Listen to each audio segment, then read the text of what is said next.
Ladies and gentlemen, boys and girls, dying time is here. That's right, we're talking about Leprechaun 4 in space. For reasons on Kill by Kill. Greetings and salutations, Internet. It's your old pal, Patrick Hamilton, coming to you once again from outer space. This is the Kill by Kill podcast, where we are dedicated to celebrating the least discussed component of any horror film, the characters. We're going to unpack all the goriest of details of Leprechaun 4 in space, or domestic space. No, 4 in space, in the hopes that a young space marine's untimely end is just the beginning of the jokes that we can make at their expense. And as always, there's only one person that I trust, that if I'm going to make a DNA concoction to turn me from a semi-robot into a real boy, she won't put a scorpion in it. The one, the only, Gina Radcliffe. How are you doing today, Gina? Before we go on, I have a question. Sure, hit me. Whose idea was it to watch this?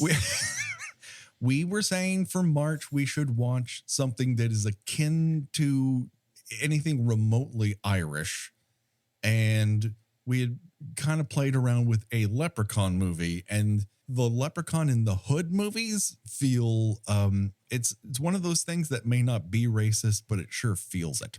And so we landed on In Space. So this was a mutual decision, you're trying to say? We both agreed to it. Yes, Gina. But who said, hey, let's do Leprechaun in space? Was it you or me? Probably me. No, okay, first of all, go to hell. I want my money back. This is the last show I'm going to be doing. We have a Patreon. People paid you to do this. Then give those people their money back. Okay. How much did you pay? Like $3.99? You didn't watch it in HD. Okay. $3.99. Seems like an okay bargain. I mean, it doesn't overstay its welcome. It's 95 minutes. How much harm could it possibly cause? Every minute I felt just ticking off of my life. Well, it could be worse. Again, let's cast our mind back to Jason X, which we had, I believe, 7 separate episodes about. So we could have done that here, but we chose not to.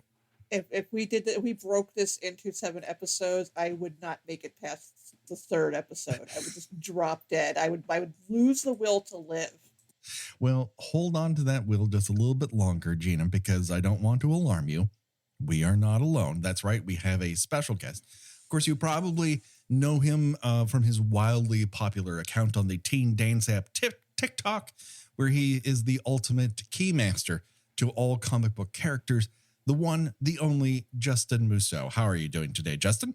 Hey, I'm doing good. Thank you for having me. I'm excited to talk about this beautifully terrible movie. Now, I know that you are, I figured that you were the right person for our show because A, you really like characters, and that's one of the things we try to focus on here. And 2, I know you are a horror fan. 3, you have great taste in t-shirts. And 4, you love the middle parts of horror franchises.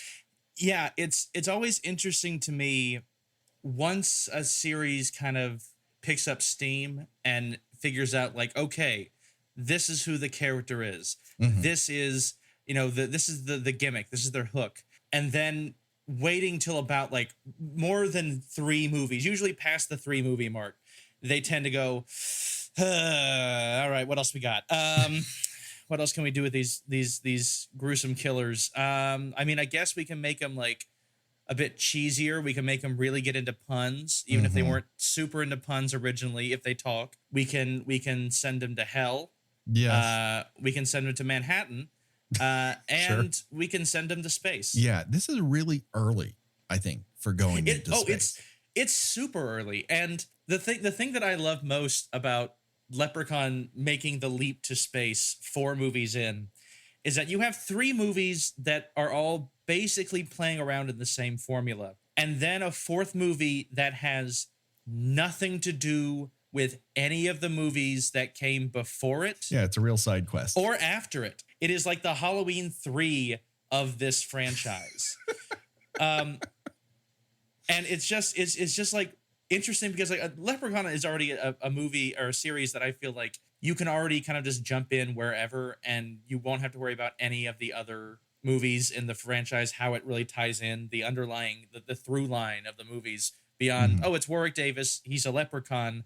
He likes to kind of do like pop culture impressions and puns while he punishes people for trying to steal his pot of gold. But this time, I think they add a real interesting left turn to his character, in which all of a sudden they've decided to give him Irene Ryan monologues to deliver to people. Yeah, that was the interesting thing. I had to think back when he made his first appearance and he started talking. I had to think of two things. One, I had to be like, I feel like in my head his like Irish brogue was thicker in other movies. Yes, definitely. And this is more just like Warwick having a good time. You know, this is just like Warwick hanging out. Like, I'm coming to set. I got my money. I'm going to talk. I'm not going to put on airs for this one. I want two things out of this movie. These are my two contract stipulations for the fourth film in this franchise. One, I don't want to have to do the Irish accent consistently. I want to you can give me a couple like boyos and things here and there, but like for the most part, I'm just going to talk in my regular speaking voice. And two, I want to get some grit. I want to, who is the leprechaun? You know, I really want to kind of pull back the curtain on him and really get to who he is as a character. And yeah, we got some real monologues that are delivered a lot of times to no one. No, it's almost as if he's Deadpool here. He's going direct address to camera. Yeah. Where he's just going off on like, this is what I demand. I demand respect. I deserve to be a king. I should have all this stuff. I should do this. I should do that. This is what I'm owed. Why am I still, talking in this spaceship? And you're like, when are you going to start killing some people, my dude? It takes a while. Like the film really leans into like, okay, we are in space. It is 100 years in the future, but that's going to be more of a throwaway line than anything. And like, yeah, I wouldn't lock this down to any particular star date because it's all over the place. I mean, I think the only way you can really lock it down to a time is that every outer space sequence appears to have been a PS2 cutscene. Yeah, it's really like all the interior shots feel like B-roll from an episode of Babylon 5 that never made it to air, and all the exterior shots are like, like when the older computers like in the 90s, like when your gateways and everything would just kind of go to sleep mode. It felt like screensavers anytime like a ship would depart, and it'd be like, oh boy. Yeah, it had that kind of uncanny valley like cutting into it because of the fact that it felt like those like the old PlayStation 2 era games where they would try to mix computer animation and live action acting. And it kind of has that same jarring feel anytime they're like, we gotta get the capsule and we gotta go down to the surface, and it's like, all right, here we go. Oh dear, there's a lot of polygons on screen right now. Yeah, it's a lot of video toaster action. Yeah, and the door opening sound effect is straight out of Doom. Oh yeah, I love a good Space Marine. I love a good when it's done well and you get stuff like Starship Troopers and you kind of get a lot of things about the questioning of like why we fight war and like what the nature of everything, and then you get these Space Marines, which are just in it for the money. Yeah, they love to kill. They are really excited to kill things. And it's interesting because like all the Marines, like we don't even find out that they're technically mercenaries until like almost a third into the movie. But like all of them are real gung ho about wiping out anything that gets in their way. And except for Books, our main character, our hero, if you will. Let's put that in big dick fingers when it comes to hero. Yeah. If there can be said to be a hero in this movie, who is like he literally says like his dream when he was a kid was to be a Space Marine. That was what it was. It was like he was somebody who very clearly did grow up playing a lot of Doom and was like, man, I could be the Doom Slayer. I could do this. This comes in a weird point in the Leprechaun series because This is directed by Ozploitation legend Brian Trenchard Smith, who was at the helm of some of the coolest Australian genre films of the late 70s, early 80s. You got The Man from Hong Kong, where he was beaten up by both the film's star on screen and the main villain off screen for lighting him on fire. He would go on to direct films like BMX Bandits, Dead End Drive-In, Stunt Rock, which is a real movie that Gina, we're going to have to do sometime. I am familiar. And Night of the Demons 2, the best sequel to Night of the Demons? I'm not sure. And of course, his crowning achievement, as it were, which is Turkey Shoot, a movie that is so bug fucking sane that you really have no idea what's about to happen next. And everything that happened on screen is half the budget of what it should have been because they lost half the budget at the dog track. Wow. That explains a lot. Like, because the whole thing, like I tried to look up some of the stats in this movie. I just like the budget and everything. And it's like, it had a budget of $3 million, which is nothing to sneeze at. Yeah. But watching it, you don't see where that budget went. I would argue until the very end with Mitten Spider, I think is where like most of the budget for this movie went. Mitten Spider, Mitten Hands Robot, I think is at least cost them 50 grand. And then you have the sequence in which the Leprechaun is Lubden is he gets bigified, and that sequence is actually well done. It's better than anything in Jason X, Gina. Better than anything in Jason X. No. This is going to drive a schism into our podcast. I just cannot get behind any suggestion of this is better than anything else. Okay, Jason X has better knitwear. We can agree there. I will give that, and I have to give points to Jason X for having one of the best kills of all time, even if it is technically not even a real kill when he's in the holodeck and has the sleeping bag between the trees. That does make me laugh every time I see it. It also has a liquid nitrogen kill. That alone makes it a better movie than Leprechaun in Space. Right, but at one point in Jason X, Gina, I might remind you that someone says, how do we increase our odds of living? And the solution they find is to fuck a robot. That doesn't increase your odds. Patrick, that's not how odds work. Patrick, the Leprechaun bursts out of a guy's penis.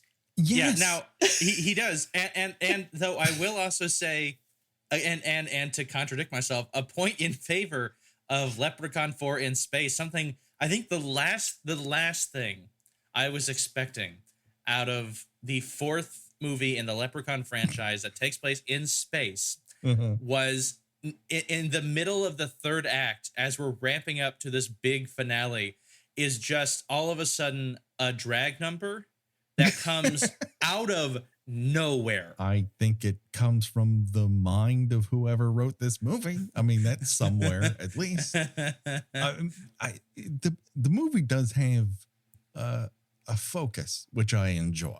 Like, it's obviously trying to like, they're like, okay, if we're gonna do like an alien thing, like, how do we plus up a xenomorph bursting out of your chest? Well, a leprechaun haunts your dick, and he jumps out of your penis. Yeah, he swims up your urine stream like those tiny little like leeches in the Amazon. Yeah. And a couple of hours later, once he just waiting for his moment to shine, he just jumps right out. in a surprisingly bloodless kill, I will say. It's one of the things that struck me about this movie is an overall lack of gore. Yeah. There really is. There's no blood at all. Almost. There's no blood. Yeah, it is a relatively blood. Like, the only time we really see blood is like when Dolores falls and hits her head. There's a blood trail after the fact that we know, oh, she's dying. But like even when there's kills all over the place, it's the lack of blood, and weirdly to me, it's something that really stood out. An absolute refusal to use the word shit. Like, there was 5 times I counted throughout this movie where something bad happened, and these hardened space marines who are hunting down a leprechaun in their space station choose to go with shoot. And it feels it's adorable almost that it's like they're willing to like get drunk and bone down in the like waste disposal unit of the space station. The best place to have sex. The best place, the most sanitary. With the smell of garbage in your nose. That's when you're the horniest. And flesh-eating bacteria. But like, yeah, no, just can't. No, shit's a bad word. That's a step too far. Not for these space marines. Somewhere along the line, church money got involved in the Leprechaun series. I'm not really sure how they sound. Like, listen, it's fine if the leprechaun jumps out of someone's dick. It's fine if the space princess threatens people by taking off her top. But I don't want to hear S-H-I-T. I'll tell you that right now. No, and like, I was like bracing myself for this being like, okay, yeah, this is going to be a good, like, run-of-the-mill mid-90s direct-to-VHS horror movie where they're just going to swear as much as they feel like, because who's watching? Like when the sergeant comes in and just is like shouting at everyone, when like in the intro in the expository scene to explain why they're floating outside this planet in a Leprechaun movie. And he's just like shouting, like the doctor comes in, it's like, oh, Dr. Mittenhand, which is, again, brilliant name. Just like, wow. And she's like, yeah, the doctor sent me to collect samples. He's like, bullshit. He's like, this is fucking bullshit. And like, that's like all of the swearing in the movie is like right there. And then just nice, clean, like I don't think you even really have to censor this movie for television. At least not now. No, you can show this, that one thing and it's ready to go on USA Up all night. That's fair, yeah. Yeah, you censor the little bit of swearing and like the toplessness at the end, and you're good to go. Yes. So let's review some of our characters. They're all introduced kind of in one big scene. You have Mooch, who basically just wants your shit. You have Dolores, who's like a Kirkland brand Vasquez from Aliens. We have Styx, and my fingers were crossed the entire time for a damn enchiladas reference. We never get it. We have Sergeant Hooker, who has been given a space chop top look without the benefit of Bill Moseley's charm. And we have Dr. Tina Reeves, who overtweezed her eyebrows. Yeah, at first, when she first appeared, I made the mistake of going, oh, this is the alien because that's how they're going to show aliens. It's going to be like, we don't have the budget for a lot of prosthetics, so we're just going to make their eyebrows really over-tweezed, and that's how you know. And I was like, oh, no, she's the strong female protagonist of the movie. Yeah, it's just how, unfortunately, women were told they need to over-tweeze their eyebrows in 1997. It's just a relic of the time. And Dr. Tina is forced to be on some sort of space Zoom. With a person who turns out to be Dr. Mittenhands. He's, I guess, German, but more like a Nazi from Hogan's Heroes than anything. He is not. Yeah, I would not say he's German. I would say that he is space German. Yeah, he's definitely the actor is definitely trying for a Doctor Strangelove thing. Yeah, and it's like, go to hell for trying to drop a Doctor Strangelove reference in Leprechaun in space. But like weirdly, like again, it's like he's very clearly pulling like from Strangelove and Hogan's Heroes, but then also is doing the like pounding the podium thing, which felt weird to me, especially when it's a joke that is used twice in the same 5-minute period. Yeah. Like in the same conversation, he does the thing where he gets real upset in German, and so he bashes his like control console, and it maybe causes him to go haywire, but doesn't really. Yeah, it gives them like a little electronic orgasm a little bit in public. It's an odd maneuver. And of course, there's another character, there's a guy named Danny. I think the only reason he's in the movie is so that he can be referred to as Danny Boy later on. That's and of course 100%. Our Dick Fingers, hero, at least our physical hero, Books, a character who I assume lifts large hardcovers as weights. That's the only reason I can figure out why he's called Books. It felt weird because I was like I was bracing myself when he introduces himself as like, they call me Books to Dr. Tina. And I was bracing myself for being like, I got that nickname because of this reason. And they never do it. They just like, yeah, he's Books. They don't do it with anyone. They're not like, this is why he's called Sticks. This is why it's like Mooch. It's like Mooch is like a little bit apparent because he's very clearly trying to like constantly mooch off people. Mm-hmm. And like I found Mooch oddly endearing, and I was sad to see him go the way he went. No one gets what I would call a glorious send-off necessarily. No. And their introductions leave something to be desired. Books in particular is assigned to be Dr. Tina's bodyguard as they go down to this planet. And he looks over at Dr. Tina like he's 13 and they've been assigned to dissect a frog together in class, but he's overwhelmed by an inappropriate boner. Yep. He's hiding something, but it's not a secret. Everyone knows it's a boner. Books. Yep. Everyone. Yeah. He's trying to hide a boner, and then later the boner from his heart of feelings. But yeah, no, it's everyone feels stuck with Dr. Tina while they have to go try to, I guess, kill the leprechaun and the one other alien in this movie, which is seen very briefly, and it's seen alive and then dead.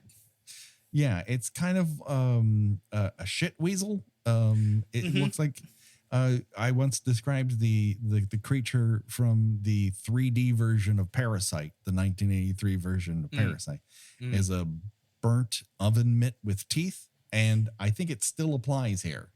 Yeah, it's just one of those interesting things where, you know, they're walking through the remains of a set from the first season of Star Trek to find the leprechaun, and this shit weasel looks at them from around a rock, so they open fire, and then apparently it's the only shit weasel on the planet because it's just not, it's just there for, I guess, a jump scare if we want to be really generous. I don't even know if I would call that a jump scare.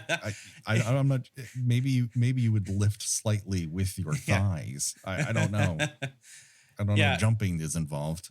Here's the thing. This is the only Leprechaun movie I've ever seen.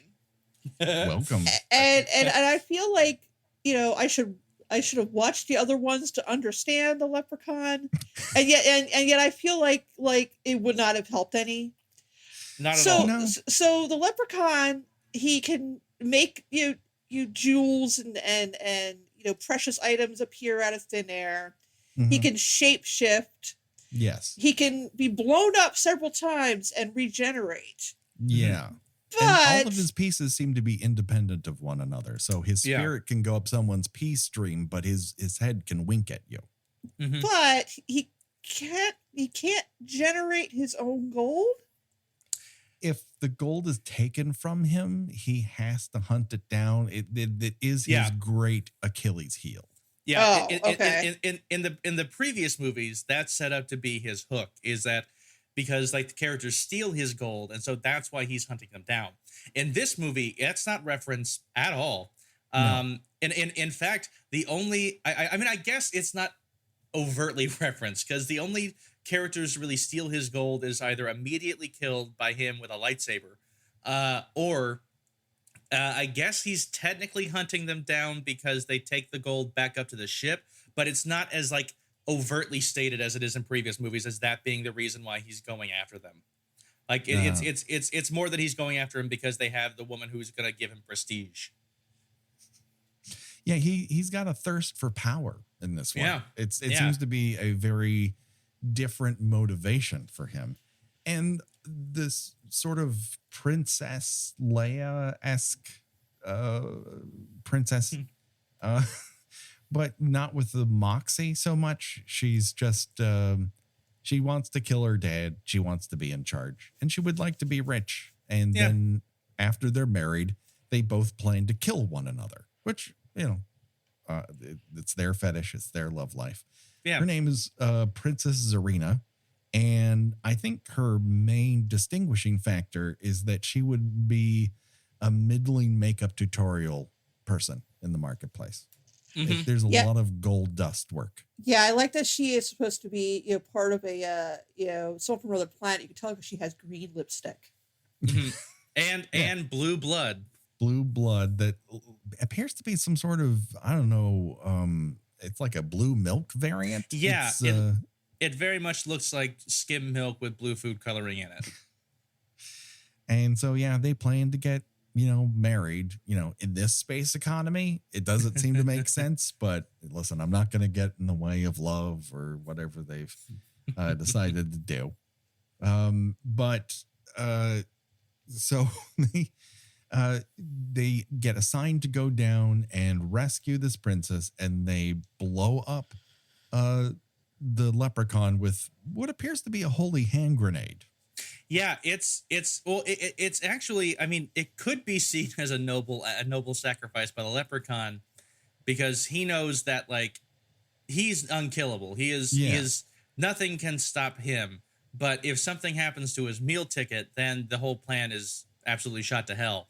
So he dives on top of a grenade to save the princess's life, although it does blow off her hand. Yes, it absolutely does.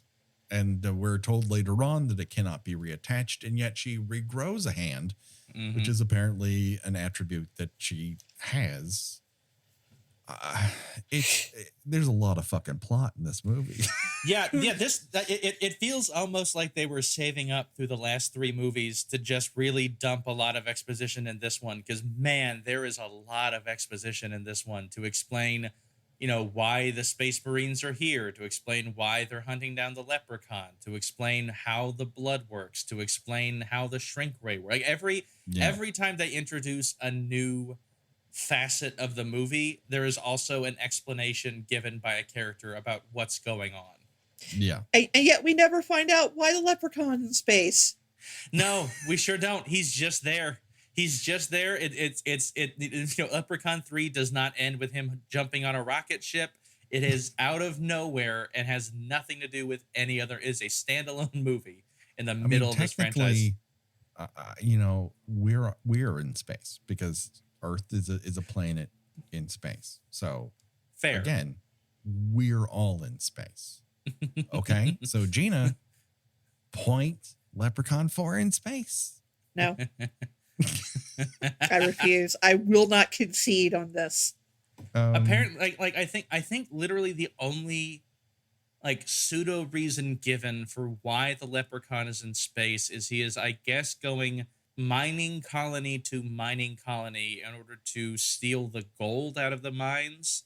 Sure. And, but hey, I think you cracked it. Why not? Yeah, I think that's in a search for logic and reason of my brain trying to piecemeal together anything that can stand as this is why this is happening. That's the best I could come up with. I mean, it's happening because the script said this is right. what we're filming today. Ultimately is what it comes down to. Speaking of which, the first of the gang to die is a guy named Lucky, a man with hair and some skin. He doesn't have any other attributes. I don't know what else to say about him, but within this film, he exists and he is murdered by a lightsaber. Mm-hmm. In the first of the pop culture references made in this movie, I guess, again, to really underline the fact that this is a leprechaun movie in space, that he just happily like Bugs Bunny with a mallet behind Elmer Fudd, the leprechaun just sneaks up, winks to the camera and ignites a lightsaber and just hacks away. Yeah, just puts it up as woo-ha, and he's dead, and then they blow up the leprechaun with a hand grenade. Mm-hmm. And as per tradition for all Space Marines, when you blow up a leprechaun, you pee on it. Mm-hmm. And that's what a guy named Kowalski, aka KO, does. He decides this is the perfect opportunity to pee on a mangled corpse. He's waited too long. And in a reverse Freddy and Dog Pee resurrection, the spirit of the leprechaun crawls up KO's pee stream into his penis. and apparently instantly gives him gonorrhea, or at least the appearance of gonorrhea, given that like he pees on the like a piece of the leprechaun's body. The spirit crawls up the pee stream. He instantly feels pain, and Styx makes a joke about him having gonorrhea, and it's like it's like, yeah, all right, yeah, no, we get it. Yeah, didn't anyone see the green ghost crawl up his yellow hick road into his penis? The penis that he later refers to as Mr. Snake. Yep. Yeah, he needs to pick a moniker for his penis, Gina. You should have one. I'm not saying you can't have any, but you shouldn't be free floating. You shouldn't have multiple. Like, choose one that works for you and stick with it. And he's kind of like, it's different every time. It's like, yeah, that's not going to fly in a fucking Herald, asshole. Like, he's stick to a plot. He's trying out nicknames for his penis, and he's not sure. Like, it's like based on reaction, like based on Dolores's reaction. He's like, how about this one? Does this one work? No, okay, no, the big guy, no, okay, Mr. Snake, no, all right, no, we'll work on it. No, we'll workshop it. Don't worry. Yeah, and so he's playing. So you think you can name my penis, and we're all handcuffed to watching it. So one down, we got that going for us.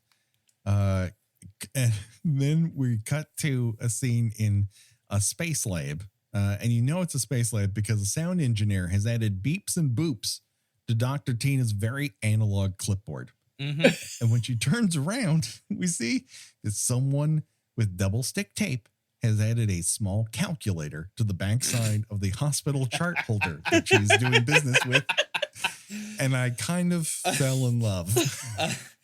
Oh God, that's so, I don't know how I didn't catch that. I mean, I guess I was just so enamored with everything else happening in the movie that I didn't catch that detail. But man, oh, that just makes me love this movie a lot. Like, I will say, spoiler alert, I found I couldn't hate this movie by the end of it. I couldn't. It was like too dumb. It was like a dog that like catches its tail. It was just like a dog like tripping over itself. It's like I can't be mad at you if you're gonna pee on the floor. You're too dumb. You don't know what's going on. It has a purpose. It has a purpose, it aims for that purpose, and I think it achieves what it sets out to do. Now, its aim is so low that you would not really have to raise your foot to clear it. That being said, I think it accomplishes what it wants to be, which is a direct-to-video middling sequel. Yeah, in the Leprechaun franchise. It in terms of the goals it sets for itself, it is knocked out of the park. They aced it. No, the park is very small. The park is very small. It is not regulation size. It is definitely a little league park. In fact, it might even just be the Sandlot from the movie The Sandlot. But it is. It has a beginning, middle, and an end. It has a coherent plot that they try to patch along the way with clunky exposition and a random scene in which there's a real hard bargain made. Yeah. Speaking of which, well, let's get to it. We have one more introduction to make, and that is Harold. He is a 51-year-old 1980s nerd. Yep. And I'm assuming someone gets shrunk in that dumb machine he has later. No, someone gets bigger in the machine later. I thought I was so fucking smart. No, I wasn't. And then Dr. Mittenhands has a scene in which he decides to yell, and he says this line: "No one leaves the ship unless I so say." And I was like, you know what? Between this and the calculator, it's moving up the ranks for me. It really is. It's interesting in like how weirdly spaced out the deaths in this movie are, because you get the leprechaun jumping out of KO's dick, and then there isn't really another death for a while. They don't have enough cast members. They sure don't. That's the really advantage that Jason X had, is there are 36 fucking people. He doesn't even use like leprechaun magic on most of them. Yeah, like one guy, he just drops a big metal thing on him. That's the other thing that really stood out to me about this movie is, like, in my head, from like the couple of other Leprechaun bits and pieces I've seen over the years, He's really about using his magic to get his way. And in this movie, he is way more content to just grab a gun and just have a gunfight with whoever's nearby instead of just like using his magic to kill them. He's just like Leprechaun unplugged. He's like, Yeah. you know what? Every once in a while, there's that Bond movie or a Mission Impossible movie where they like, let's take the tech away from them. And they'll just have to use their wits and their physical attributes, and that's this for this movie. They're like, this is the Leprechaun's Die Hard in space. Speaking of Die Hard, there's a disco ball in this movie. Yes, there appears to be some sort of party deck. If you want to watch four guys literally drink on a broken table with four plastic cups that they're not allowed to refill, this is the movie for you because it has it. It was an interesting moment when they introduced the entertainment deck, because to me that scene really underlined like, oh, this space station is built for way more people, and this disco is just empty. There is nobody here. This is a sad place for this crew to go and try to unwind in between their tasks. At least the disco in Jason Takes Manhattan on that tugboat at one point had people in it, and an inexplicable bar and a popcorn machine full of popcorn. This doesn't even have that. No. At one point, a space marine, I think it is Styx, says, "Here's to nasty sex and women who never say no." And Books goes, "Oh, no. Here's to our dead coworker." Oh, yeah, that's first. That's a first thing. He really kind of kills it. Like it's. I know that it's meant to show that like Books is no nonsense. He is here. He understands what it means to be a Marine. But it really does kind of kill the mood. It really paints Books as being this downer, and as everyone was being like, "Hey, yeah, we're just trying to relax as we're all Space Marines." And yeah, somebody died, but like we're just trying to ignore that fact. And then Books is like, no, we're not ignoring anything. We have to send him off. Semper Fi, do or die. Yeah. Kill. I was workshopping some other names for KO's penis. I had Boom Arm, Rocket League, Chorky, Leprechaun Soul Repository. None of these went over KO. But before you know it, in the middle of the garbage disposal area, KO's wiener begins to rebel against its main purpose, then bulge. And then Dolores's response is, "What did I do?" That's a lot of personality for her. That's a lot of responsibility. A lot for her to take personally in this particular situation. Yeah, she's really taking ownership of the fact that he's having some sort of deadly priapism, and that she is the cause of it. She is like, "I did this. This is on me." This is on me. You could feel the undercurrent of being like, she's a little proud of it, though she's very freaked out by it and angered at the fact that it kills him. But there is like a little bit of pride in that, being like, I did this, guys. This is my fault. You know, I don't want to brag, but once upon a time, I got a leprechaun to Superman out of a guy's dick. So not everybody could say that. Not everyone can say that, but the leprechaun fucking Jordans out of this man's dick halfway across the spaceship. He's just off. He is off, and then he does a John Wayne impression to shoot the gun out of her hand. And like, not even just like a John Wayne impression. He's just dressed like a cowboy now for no reason other than the joke, and quotes John Wayne.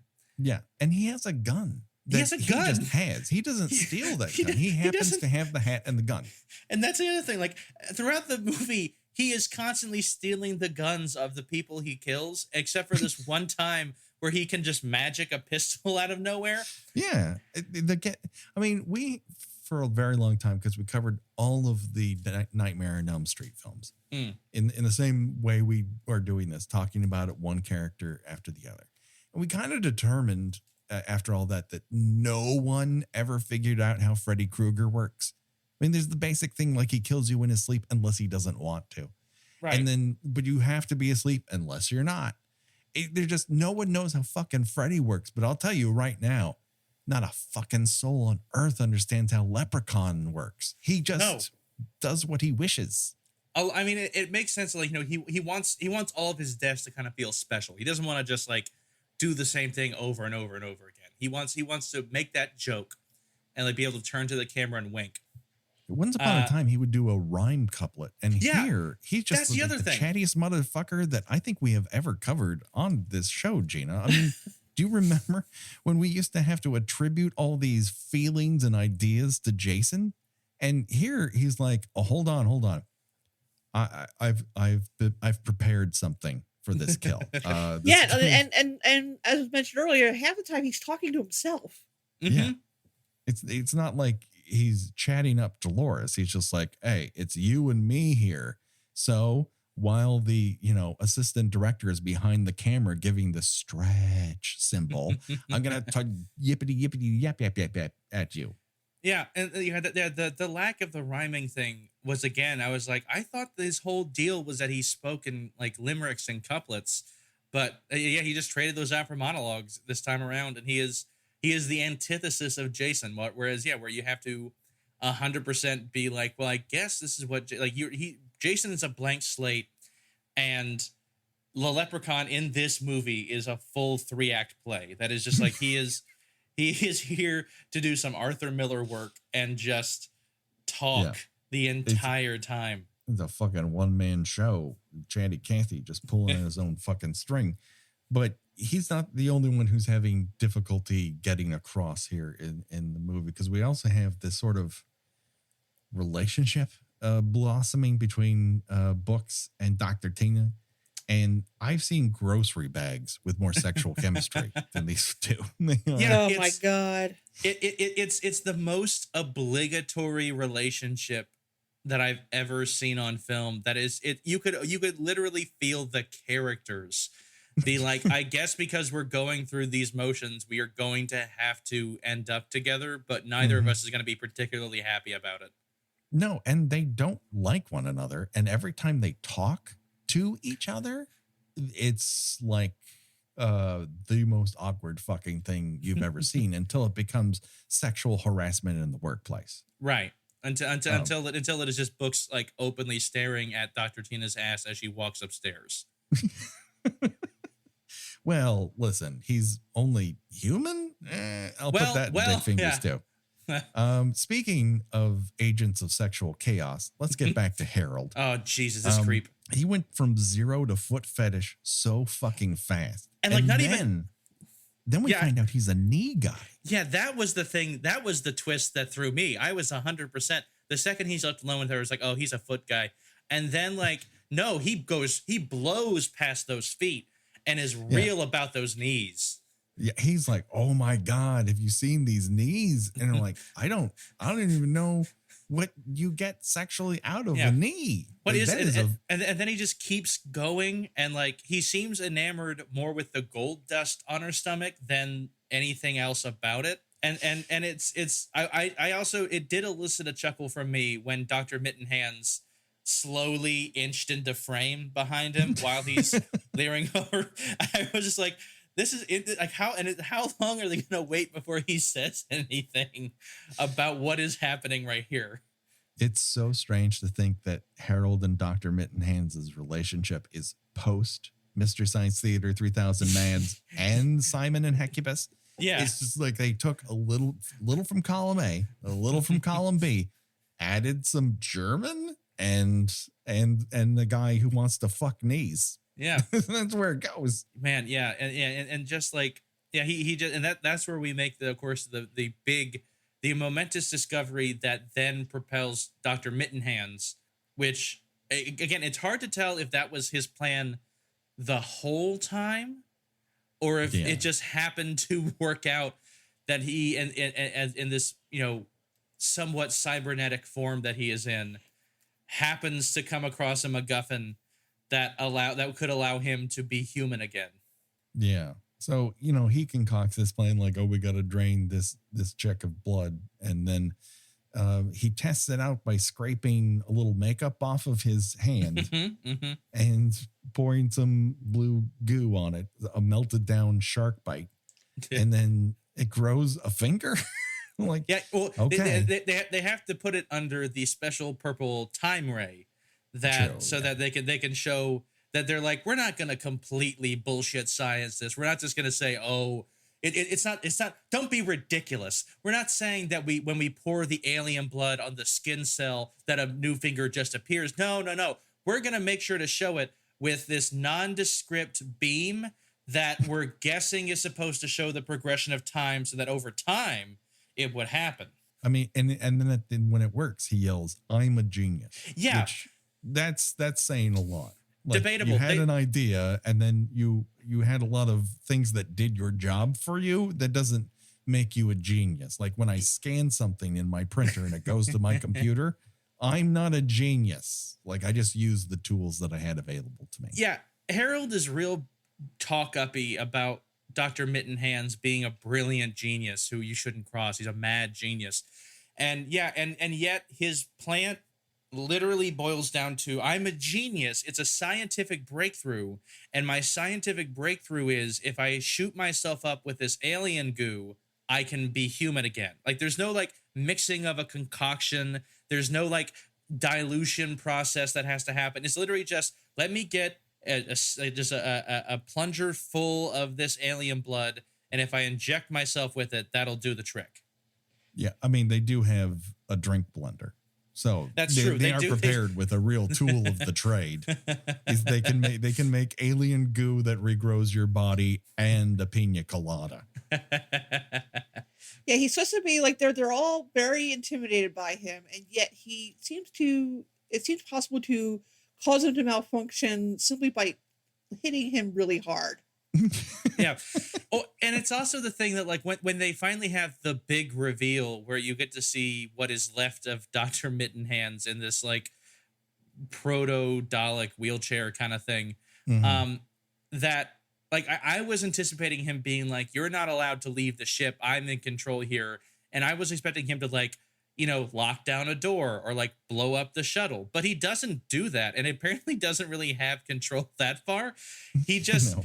He's just like, I'm saying so because I am upholding my end of the contract. We have an agreement. We have a document and you are in my employ and I am opting because of a subclause in this contract that you must continue being in my employ or I'll have you brought up for insubordination. Yeah, he's basically threatening them with like a 1-star rating on Yelp if they don't do what he says. And like, oh, I guess we got to do it. Let's go search after this fucking leprechaun, everybody. And then Sergeant Hooker, negotiates like the back end of this of like in a weird thing. It was like weirdly specific, being like, we get a percentage of anything you make from this alien serum plus a percentage of anything you make in the mines over a certain extent, and then we get an additional point. It was like watching a really low stakes episode of Shark Tank happen in the middle of this movie for no reason, and then just kind of moving it along.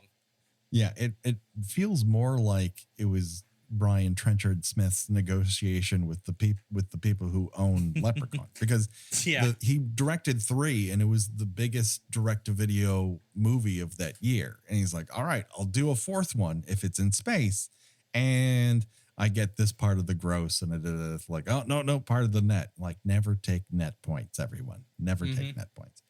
Anyways, they decide to search for the leprechaun inside a waste unit, which has flesh-eating bacteria in it. And wouldn't you know it, the leprechaun who already has a suit on, why does he need a suit?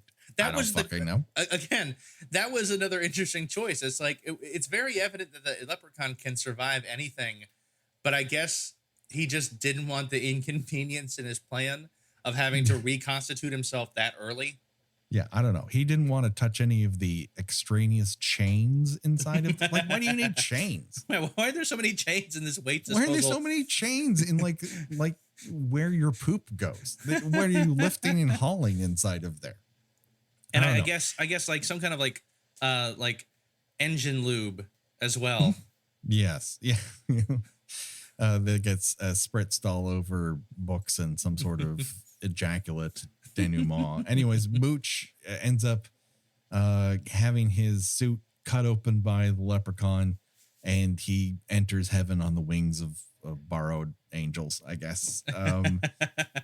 We learned that Mitten Hands is kind of a jazz hands. Like, he has a lot of whoa, whoa, whoa, whoa in his face. And the leprechaun is fucking complicated.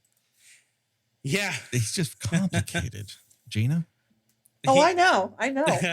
There's so many fucking side quest convos that happen in this. Like, Dolores asks Sergeant Hooker if it's her fault that KO is dead because I gave him a boner. Like, she's still on this. And he's like, he would have wanted it that way, is his response. And it's like, I hope when I die, I have a boner. She kind of looks at him like, really? I can help you with that. Yeah, you know? She goes from being like, I'm racked with guilt because I gave this dude a death boner to, hey, I mean, if you're in the market for a death boner, I know a guy. I have results. Like, I've had proven a leprechaun shoot out of a guy's dick like he's in a cannon in a circus, and like that could be yours. There's a firefight in which the leprechaun magics handcuffs onto Book's hand. Mm-hmm. It's very low stakes magic. There's just not a lot of tension when all the action takes place 50 feet from where any human being is. It's also the thing of like he handcuffs Books to a shelf, and could just cut him off there. Could do a million things with him, and instead chooses to stand back a safe 20-25 feet and just shoot fireballs at him. Yes, just threaten him more with fireballs out of his fingertips. Just like, this is coming at you. This is coming at you. Oh, it's not coming at you? Okay. It's also definitely a thing where the way that they showed the leprechaun like sneaking about and listening in on everyone's conversations, I thought this would be kind of like, you know, like he's gonna arrange like ironic deaths based on the way that they're talking about. And no, it sure isn't. Not to do with not any of the people he kills does he kill. I thought he was gonna pull a Predator. Right. Where he's like uses what they say against them, or uses their fears against them, or uses their wishes against them. None of that happens. Just he goes, "Hey, Danny boy, look out!" and he drops a fucking crate on him. Like, and then turns and talks to the camera for a minute. Yeah, there's nothing fucking happening here. It's just so useless. You watch people run up and down the same sets over and over and over again, and then they send people into rooms one at a time. Yeah. So goes, "Hey, it's your turn to go into this room alone. We'll be over here." That's not how military strategy works. That's not good military strategy at all. And then poor Dolores like draws down on the leprechaun, picks him apart. His poor dummy leprechaun body explodes. Yeah. And then instantly reforms just to flip her over the thing and then bash her on the fingers with the shillelagh. Yeah. Over and over again. Yeah. It's just like, you're just waiting for him to like hit some sort of rhyme scheme, and then he kind of does a nursery rhyme. Yeah. But that's it. Yeah. And Books goes, "Oh, she's gone."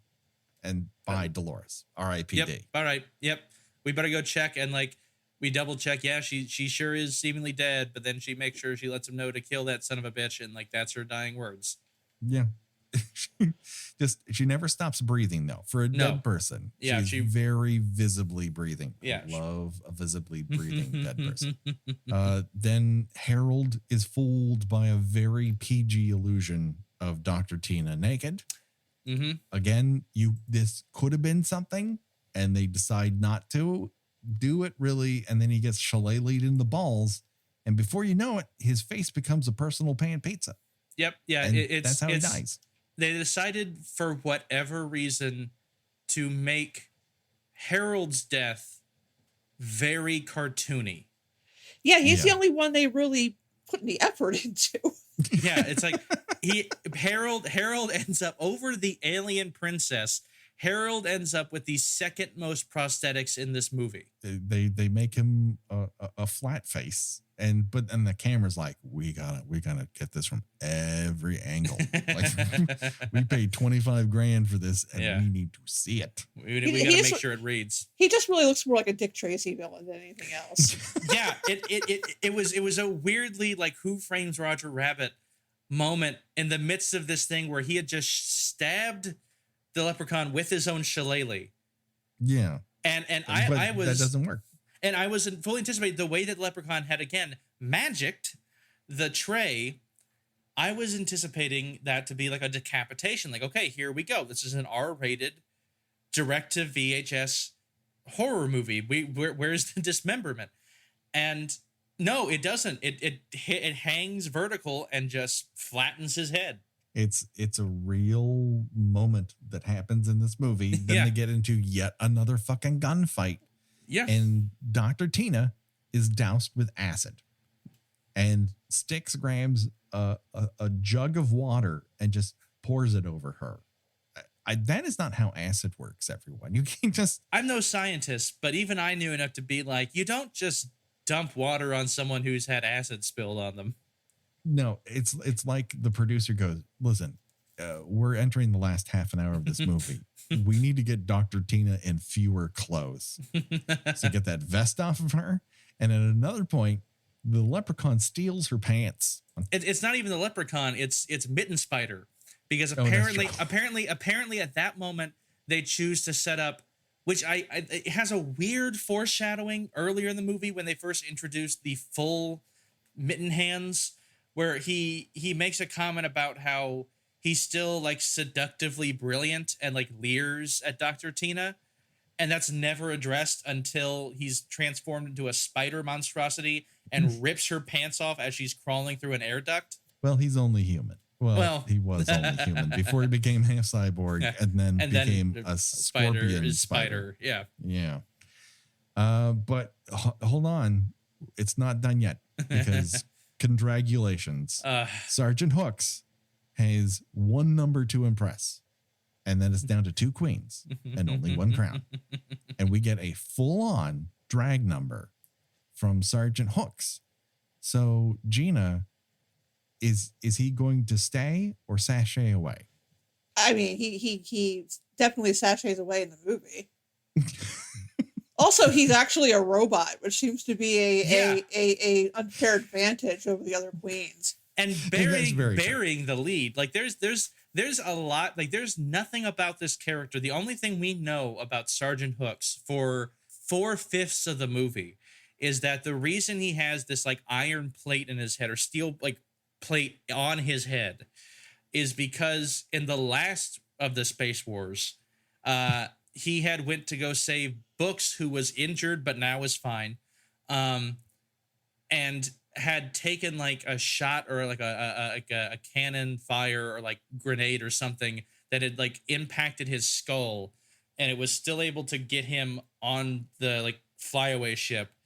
Yeah. And so he now has a steel plate. Like that's all we knew about him until this 5-minute drag fight where it's like revealed that he also apparently has like dissociative identity disorder, where he's like having this like Glenda Glenda moment.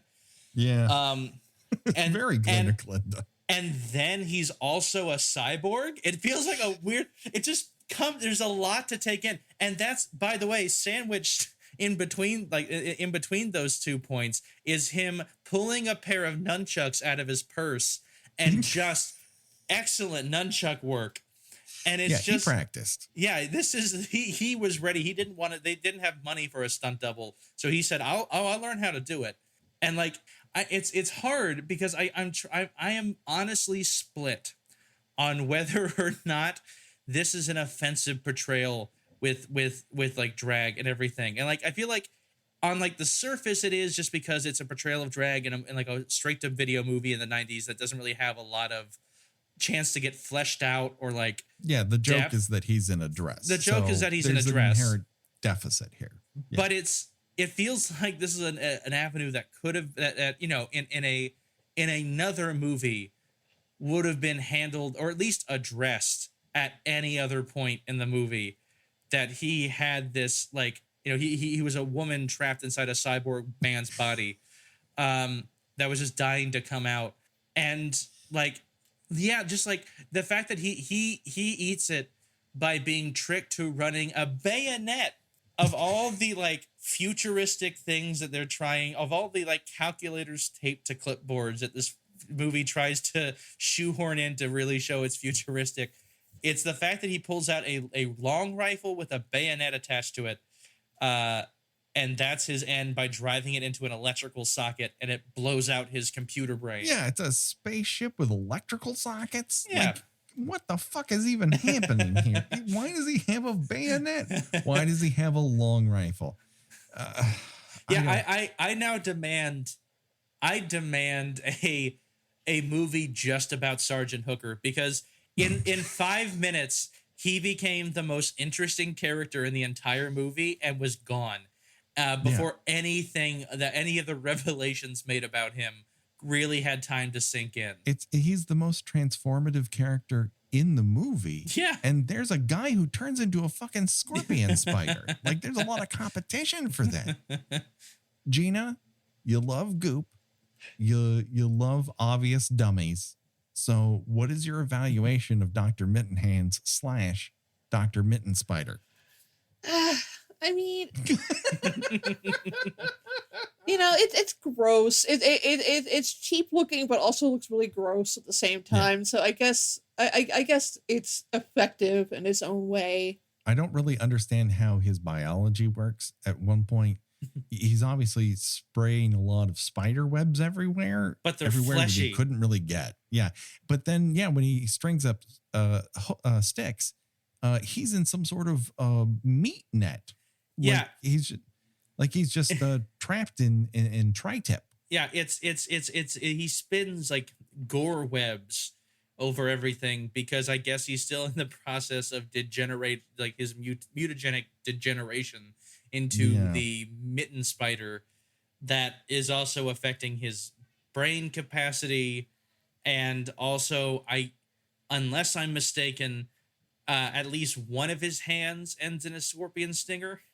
Yes. Yeah. But he's also got another scorpion stinger on the back, and then he's got one computer eye. Yeah. I don't know why that part of it really, I was like, so we are acknowledging the fact that there's still like a cyborg part of him that like crawled off. And so we're going to show that in this one weird tricolor computer eye.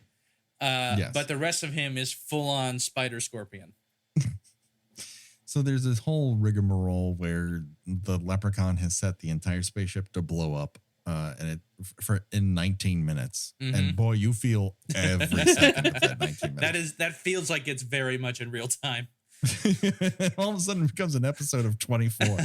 And you're just like, wait, oh my God, is it really going to take 19 minutes? It absolutely does. Spoiler alert. The mitten spider steals Dr. Tina's pants. There's a prolonged fight in the cargo bay, which the princess refers to as cargo bay. And I really, that was a good line rating. Yeah. And they embiggen the leprechaun, and he wanders around inside of a cargo bay with miniature pieces in it. And it looks genuinely good. Yeah, it's an out of nowhere thing.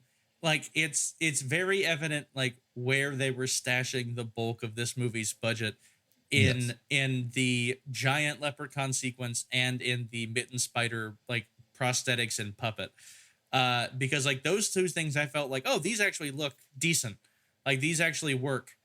As opposed to like almost everything else that precedes it in the movie.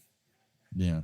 And him and the princess kind of a falling out, but she gets knocked on the head because he magics a bunch of zits on her face. It's very complicated. Anyways, she doesn't end up dying, but he does, because after Books has an incident where he's shot in the shoulder and decides to take off his shirt for reasons because he was on Bold and the Beautiful. I'm not sure. He has a great body at the time. Not to knock it. Why wouldn't you take off your shirt when you're stacked like that? Right. And then he finally fucking hits a button, and they open up the space doors, and the Leprechaun gets dragged outside very slowly, and then blows up real good. Yeah. He he does that thing that happens when you're exposed to the vacuum of space, which is explode. Yeah. But not every part of him. No, Just certain parts of him, because Yeah. his hand does flip off the camera Mhm. at another part, as his is wont to do. Then they stop the clock by cutting off the self-destruct. They destroy Mitten Spider by spraying him with liquid nitrogen and blowing him up. Mhm. And that's the movie. That's literally it. And the thing is, in order to stop the self-destruct, it takes a code, and only Mitten Spider knows the code. And so they're trying to like reverse engineer what could the code be, and they somehow figure out it's a 5-letter word. And then they remember earlier in the movie when Mitten Hands made himself known to the crew that he was very much like the Wizard of Oz. So Yes. they deduce that it must be Wizard. And they're right. During like the last 3 seconds before Mhm. before the ship is set to explode. Yeah. My favorite part of this is that when they enter the letters for Wizard, they're in a completely different font. Yeah, the font's like some sort of like weird like child's handwriting Yeah. font. Yeah, the display is in Arial, and then Wizard is displayed in Comic Sans. It's a choice. It is a choice, and it's not even the same fucking color. No. It's like yeah. they decided that way after the fact. It's like the last thing that happened before they shipped those video cassettes to Blockbuster. Yeah, and they stop it, and they all hug and roll credits. It's like literally, there's nothing else we need to say. Like they stopped everything, so Yeah. they win. That's all we have to tell the movie. Movie over. Movie's done. Movie is given all it has to give. It has no more penises for a Leprechaun to jump out of, for it had conquered them all. Yeah. Gina, this is your opportunity. You know, you're seething. You're angry. You want retribution, and it's righteous. Yeah, So- you know, I don't know. You guys both seem to genuinely enjoy it, and I don't want to. I actually don't like pissing on people's cornflakes. So I will say, like is a strong word. I went in expecting to hate this. Endeared, it's like I have no skin in the game. If you want to rip it to shreds, rip it to shreds. Like there's parts of it that are just very, very dumb and willfully so. I'm not harmed in any way or form because I've already eaten the cornflakes. Yeah. So piss away. I don't particularly enjoy movies that are intentionally bad. Mm-hmm. And you know, Patrick, we talked about. I'm not into the Sharknadoes or anything like that. I think that they have a place, Mhm. but I don't particularly enjoy them, and I don't know what kind of movie this was trying to be. Fair. Again, I've never seen any of the Leprechaun movies, so I can't say for certain. I don't imagine they were actually ever scary. No. But this is one of those movies that's very self-aware. It's very winking at the audience, like, oh, we know you love this kind of shit. Look, she's topless now. And I was a little bit surprised initially that this movie was made all the way back in 1996, because I keep thinking this is a fairly recent series. Like this started sometime in the late 90s, and I expected maybe this was like mid 2000s, but this is like 25 years old, and and you know what? It looks it. Well, Like, the crazy thing to think about the timing of this series is that the first Leprechaun came out in 1993. So they literally were churning out one Leprechaun movie a year until after this movie. Yeah. I mean, they just keep at it. It's one of the reasons we enjoyed covering Friday the 13th at the beginning was because they made 8 movies in 9 years. Like, it's a little slice in time. But of course, this is a slice out of no time that has ever existed. And to say that it's like, oh, it's so 1997 is to say, oh, it's like every other Canadian sci-fi movie that they made for a couple of times. They rubbed together so hard sparks flew off of them. It's very cheap. It's particularly stupid. It has a couple charming moments, but I wouldn't recommend everyone run out and watch it because it just ain't everyone's cup of tea. No, it is a bad movie, but I don't think it is inherently intentionally bad the way that Sharknado is, where they have a quick turnover and things like that. I think it's bad in that there is so little heart in anything being done in this movie that to say that it's being like phoned in is being very generous. I mean, it basically feels like someone is using this as a tax dodge. But they have a tax dodge every year. Like every year they find a new dentist is like, holy fuck, I got to get rid of all of this money. Please give me something that will wash away the taint of the drugs that I sold under the table. I have to find a way to still make house payments when I have all this drug money. And they're like, have you considered making a Leprechaun movie? And then they do it. And then we get to watch it. This one in particular, I have to wonder, did Warwick Davis like making this movie? I feel like he did. I feel like he did in the fact that it was a paycheck and that he got to monologue a lot more than just do a bunch of couplets. One called, and also another fun fact is that unlike the other 3 Leprechaun movies, he's never called the Leprechaun in this movie. Nor is he referred to as Lubden, which is apparently what his character is named. Oh, he has a name? Yeah, Lubden. Mm-hmm. No, they just keep calling him, they keep referring to him as an alien. He's like, no, he's clearly a leprechaun. But they exist in a time in which Lucky Charms has been erased from existence. It was canceled, Gina. Lucky Charms was canceled, and now no one knows what leprechauns are. This is our future if we allow these things to happen, Gina. I can't even keep a straight face on that stupidity. So that brings us to America's favorite game show that it's not aware of, and that is Choose Your Own Death Venture. And that is where we decide of the deaths presented in this film, if you were forced to die that way, which one of these deaths would you choose and why? Up for bid today, we have sliced in the taint by a lightsaber. We got a leprechaun supermaning out of your dick, digested by flesh-eating bacteria, smashed by an already crumpled steel crate, which I think is just rude. You have gently fall to your death, bayonet electrocution, mutated into spider, frozen by liquid nitrogen, and shattered by machine gun, and finally explode in the vacuum of space. And Justin, you're our guest, so I turn to you for your answer first. I gotta say, the options on the board aren't ideal. They aren't ideal. Like, I think there's a few flashier ways to go, like the exploding in space, the mutating into a giant spider scorpion, being frozen by liquid nitrogen and then exploded.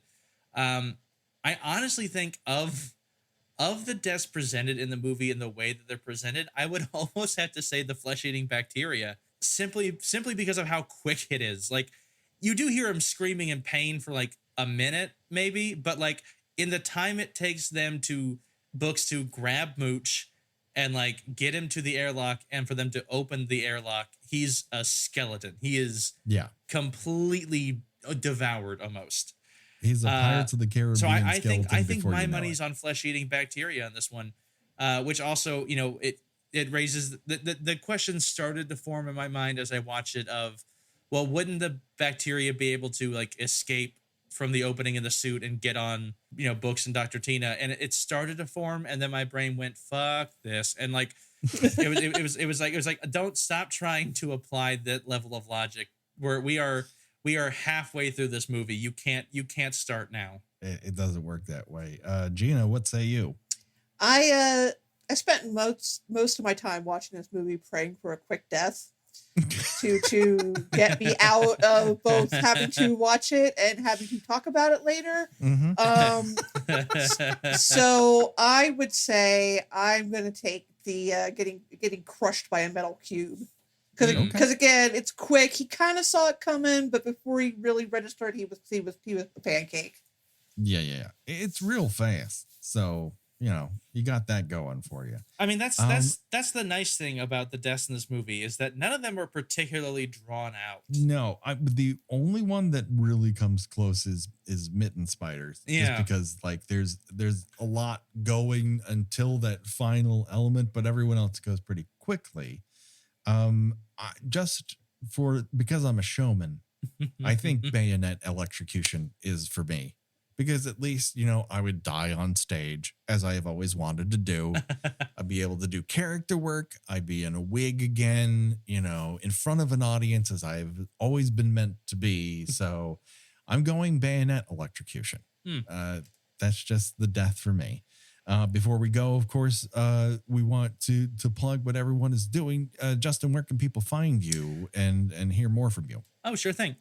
If you enjoy these sort of nerdy extrapolations and over applying logic to things that did not have that level of logic applied to them in the first place, feel free to follow me over on TikTok. I am at Moose_0, like the large Canadian land mammal, _0. I do a lot of comic book deep dive videos. I do a lampooning of the sort of gatekeepery culture around comics and things like that as well.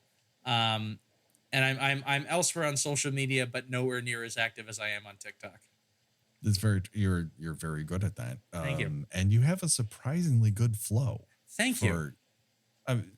You have a musical theater background, but I was not expecting that level of rhyme scheme from you, and I that's worthy of praise, my friend. Oh, thank you very much. Yeah, I was surprised at it myself. It's a fun thing to play around with. Gina, where can people find you on these here internets? I write about movies and television at thespool.net. Recently, I reviewed Coming to America, the confusingly titled sequel to Coming to America.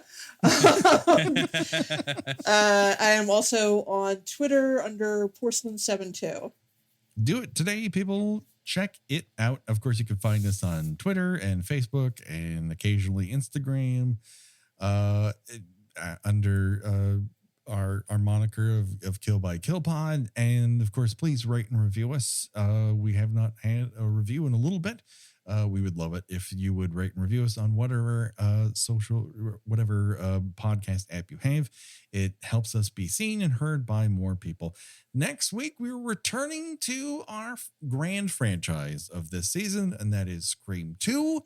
We'll be talking about the most inexplicably great sequel in horror history, as it was conceived of, filmed 1.5 times, and placed into theaters 364 days from the first film's release. It's crazy, and it's pretty damn good, and I think we're going to have a fun time talking about it. We're going to split that one into two, because there's a whole lot to talk about. I'm sure we will be discussing our favorite reference point. That is, your friend died. Have you considered my penis? That's probably going to happen, Gina. Our favorite. It's we love it when boyfriends are like, yeah, I can help you pass this. I have a penis. Yeah. It's a Scream favorite. And until then, for myself and for Gina and for Justin, bye-bye, everybody. Bye. Bye.